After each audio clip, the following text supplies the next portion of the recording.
Welcome to Akshayam kitchen. இன்றைக்கி நம்ம பார்க்க போகிறதுங்க சேனக்கிழங்கு சாப்ஸ் எப்படி செய்யறதுன்னு பார்க்கலாங்க. இது ரொம்ப கிறிஸ்பியாக இருக்கும், ரொம்ப டேஸ்ட்டாகவும் இருக்குங்க. ஜென்ரலாக குழந்தைங்களுக்கு இது சிப்ஸ் கொடுக்கறதுக்கு பதில் இது மாதிரி சேனக்கிழங்கு சாப்ஸ் செஞ்சு கொடுக்கும்போது அவங்க விரும்பி சாப்பிடுவாங்க.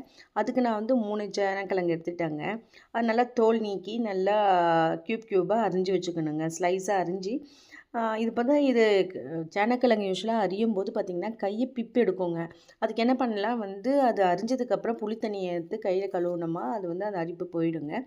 அந்த அரிஞ்சு வச்ச சேனக்கிழங்குங்க ஒரு பேனில் போட்டுங்க உப்பு மஞ்சத்தூள் போட்டு வேக வைக்கணுங்க. அது என்ன எப்படி வேக வைக்கணும்னு பார்த்தீங்கன்னாங்க அரை வேக்காடு தான் வேக வைக்கணும். ஃபுல்லும் வெந்தனா கொலன்னு ஆகிடுங்க. அப்புறம் ஒரு இரும்பு வடசட்டி எடுத்துக்கணுங்க.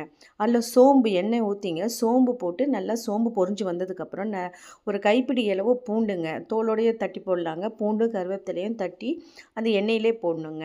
போட்டுட்டு அப்போ எண்ணெயிலேங்க பார்த்தீங்கன்னாங்க இந்த கறி மசால் தூள் இருக்குது இல்லைங்களா, அதையும் போட்டுடணுங்க. இந்த கறி மசால் தூள் எண்ணெயிலே எதுக்கு போடணுமாங்க, அது வந்து சேனக்கிழங்கோடு சேர்ந்து நம்ம போடும்போது அது பச்சை வாசம் இருக்குங்க.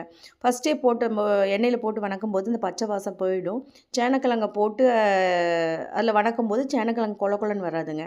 இப்போ வேக வச்ச சேனக்கிழங்கு வந்து தண்ணி இருத்துட்டுங்க உப்பு மஞ்சத்தூள் போட்டு வேக வச்சுருக்கோம் இல்லைங்களா, அந்த அதுக்கு தகுந்த வந்து இது அந்த உப்பை கணக்கு வச்சுட்டு அதுக்கப்புறம் உப்பு போட்டால் போதுங்க. நல்லா பெரட்டி விடணுங்க. பெரட்டி விடும்போது தான் பார்த்திங்கன்னாங்க அந்த எண்ணெயோடு சேர்ந்து இருக்குது இல்லைங்களாங்க அந்த கறி மசால் தூள், அதுவும் வந்து இதோட கலந்து வரும். நல்லா பெரட்டிக்கிட்டே இருக்கணுங்க. உள்ளே இருக்கிறது எல்லாமே நல்லா பெரட்டிட்டு அப்புறம் வந்து சிம்மில் வச்சிடணுங்க. சிம்மில் வைக்கும்போது தான் பார்த்திங்கன்னாங்க மொறுன்னு வருங்க.